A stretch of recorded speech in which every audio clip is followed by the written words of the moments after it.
Thank you, Madam Speaker. And allow me to take this first opportunity to congratulate you for your reappointment to the Speaker's panel, and of course your re-election by the people of Kibwezi for a second term. Congratulations.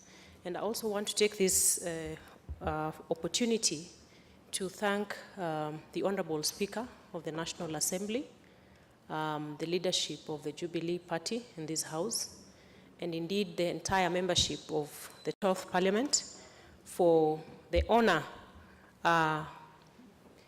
bestowed on me this morning, together with yourself and three other colleagues, being approved and appointed to the Speaker's panel.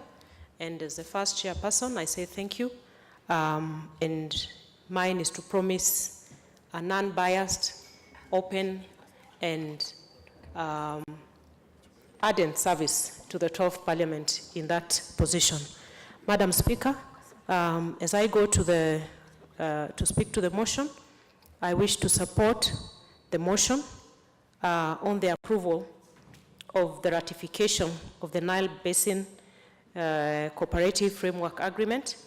Madam Speaker, this particular process where Parliament has an opportunity to ratify international instruments before they can actually become law in this country is one of the benefits that we have, not just as members of Parliament or of the National Assembly, but for Kenyans to actually internalize, interrogate, and be able to understand the gist and the benefits and even the cost-benefit analysis of some of these regional and international treaties and agreements before they can actually become law in this country, Madam Speaker, because, as we know, the process of ratification leads to domestication of these laws, which have the effect of having some of these provisions become local law for Kenyans. Madam Speaker, this is one of those agreements, regional agreements, which are very critical and very important to the people of Kenya. And indeed, having the National Assembly going through this before the ratification is approved is very important, so that we can know what is the benefit for the people that we represent in this House. Madam Speaker, when it comes to the issue of conservation, protection of our critical water resources, basically we are talking about livelihood. Basically we are talking about the basic rights of Kenyans. And when we talk about the Nile Basin Initiative, and back to order and sanity, I was just making a very important point, Madam Speaker, to the effect that a discussion touching on the protection and conservation and preservation of the River Nile Initiative is very important and critical to Kenyans. Madam Speaker, and like a member who spoke earlier had said, I think as we go through this motion on the protection of the River Nile, it is an opportunity also to think critically of some of the critical resources, primary and very close to us, which need to be guarded and protected with utmost security, to make sure that our natural resources, which contribute and build into the livelihoods of Kenyans, are actually taken care of. And as I talk about this, Madam Speaker, from my own county, Narok County, we have the very critical and important Mara River. The Mara River originates from a very unassuming source within the Mau Forest.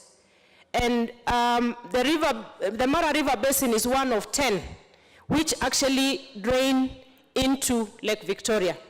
And that makes the Mara River, therefore, become functionally and ecologically related to the socio-economic activities of the Lake Victoria and eventually the River Nile, Madam Speaker.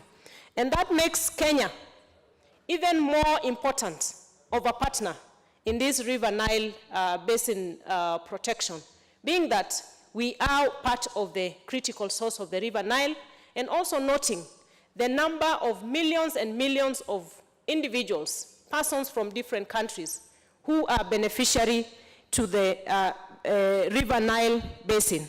Madam Speaker, with the ratification of this agreement comes a number of rights and responsibilities. Madam Speaker, some of these obligations that have been spoken to in this report of the Regional Integration Committee includes the regular exchange of critical information for conservation purposes, obligations not to cause significant harm, among other rights, obligations, and responsibilities, Madam Speaker. And therefore, this makes this particular piece of agreement very critical, very important for the Kenyan people. And Madam Speaker, as we speak to the responsibilities that comes with the ratification of such an agreement, we must also be looking at what is in it for Kenya as a state beneficiary to this particular obligation, some of the issues spoken to in terms of the rights for irrigation, and other recurring rights and benefits that may accrue from being party to some of these agreements are very critical and important for us to look at to make sure that we are also reaping maximum benefits from laws that we are processing for eventual domestication in this country. Thank you, Madam Speaker, for this opportunity, and I beg to support. Thank you.